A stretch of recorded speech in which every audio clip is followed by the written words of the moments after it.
Il y a quelques semaines maintenant, Yamaha et Valentino Rossi signaient leur retrouvailles. La légende italienne est tout simplement devenue le nouvel ambassadeur de la marque japonaise. Et vous commencez à me connaître, moi, un deal pareil, ça m'interroge. Sachant que l'équipe de Valentino Rossi, le Muni VR46, roule avec Ducati. Un peu bizarre de représenter Yamaha quand son équipe est en contrat avec Ducati. Du coup, je suis allé à la pêche aux nouvelles, j'ai contacté des gens autour de Yamaha, de Ducati, j'ai même tenté la VR46 et j'ai pu obtenir quelques confirmations. Et d'ailleurs, Johann Zarco pourrait voir son avenir chamboulé indirectement par cette situation. Bref, on en parle de suite ensemble. N'oubliez pas de vous abonner, de liker la vidéo. Merci à tous ceux qui me soutiennent du fond du cœur. Jingle.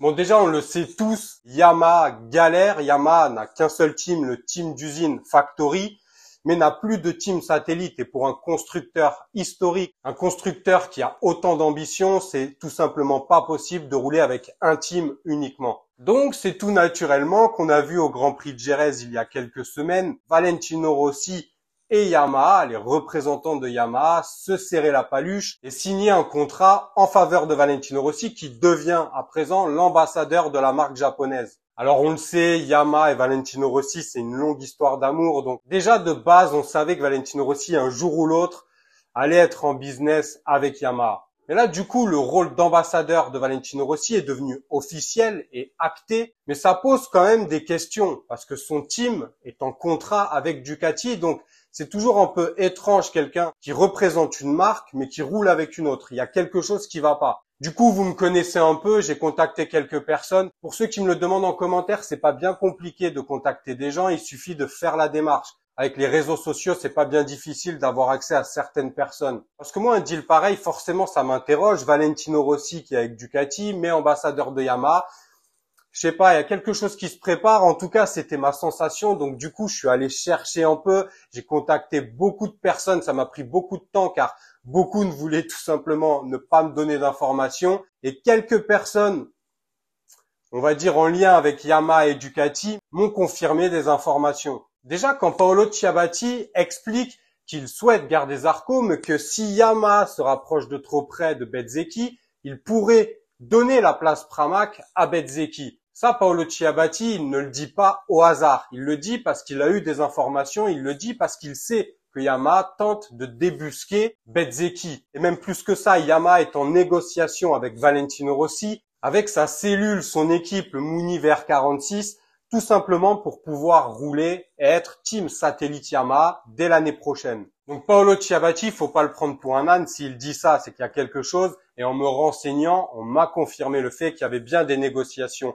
avec le Muni VR46, mais aussi indépendamment du Muni VR46 avec Bezzecchi pour peut-être lui offrir la place de coéquipier de Fabio Quartararo sur une moto d'usine. Ce qui voudrait dire que le Muni VR46 roulerait avec Luca Marini et un autre pilote. Et peut-être que ce serait Morbidelli qui ferait, lui, le sens inverse vers le team Muni VR46. Du coup, revenir au team satellite Yamaha. Puis on connaît Valentino Rossi, il a une très grande influence, il est très très proche de Yamaha et il va pouvoir un peu jouer à un jeu de chaise musicale, placer les pilotes qu'il veut. Pour l'instant, il n'y a aucun bruit sur la place de Fabio Quartararo, même si lui, Fabio et son équipe, j'avais fait une vidéo, d'ailleurs, allez la voir si c'est pas fait, s'est rapproché d'autres équipes pour prendre un peu la température des autres équipes. Mais pour l'instant, on ne parle pas d'un Valentino Rossi qui voudrait éjecter Fabio Quartararo du team usine. Et de toute façon, je pense pas qu'il pourrait faire éjecter Fabio Quartararo, même avec tout le poids qu'a Valentino Rossi. Mais lui va surtout se concentrer sur le team satellite.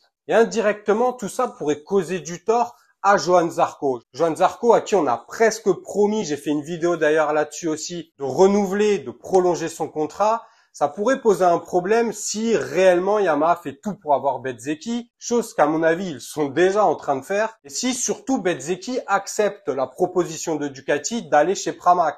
Là ce serait un problème pour Zarco, où irait Johann Zarco? Peut-être dans le team Gresini, pourquoi pas, vu que Di Giannantonio est sûrement en partance pour le World Superbike.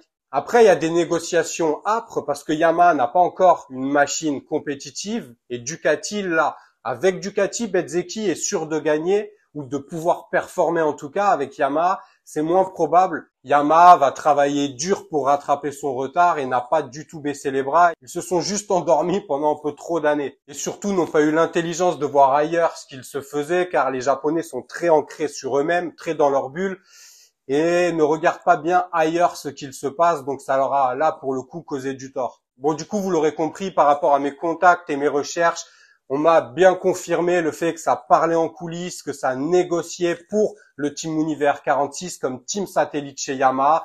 Pour moi, d'après ce qu'on m'a dit, il y a 70% de chances que ça se fasse, ce qui est quand même déjà énorme.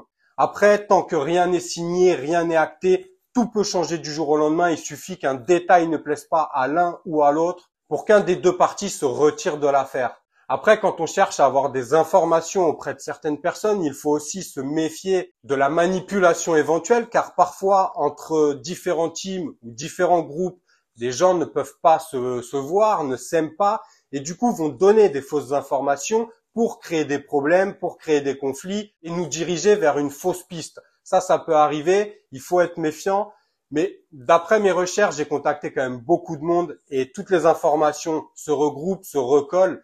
Il y a bien des négociations pour moi. Maintenant, à voir sur les prochains mois, voir si tout ça va réellement aboutir, si Mooney va réellement rejoindre Yamaha, si Rossi a signé comme ambassadeur et si Rossi négocie pour que son team soit satellite Yamaha, c'est qu'il a vu beaucoup de choses concernant le travail de Yamaha. Je pense que Yamaha a clairement mis le paquet pour montrer à Valentino Rossi qu'il travaillait dur pour retrouver les performances et pour rattraper les autres teams. Sinon, Valentino Rossi n'aurait jamais signé comme ambassadeur, même s'il est très proche de la marque japonaise, et encore moins parler de son team satellite chez eux. Surtout en étant un peu à la maison, son équipe roule avec une équipe italienne, avec des machines qui performent, c'est juste les meilleures motos du plateau. Donc croyez-moi, Valentino Rossi n'est pas fou, et s'il négocie pour voir le Univers 46 chez Yamaha, c'est qu'Yamaha va bosser dur pour rattraper le retard. Après, là non plus, aucune garantie factuelle.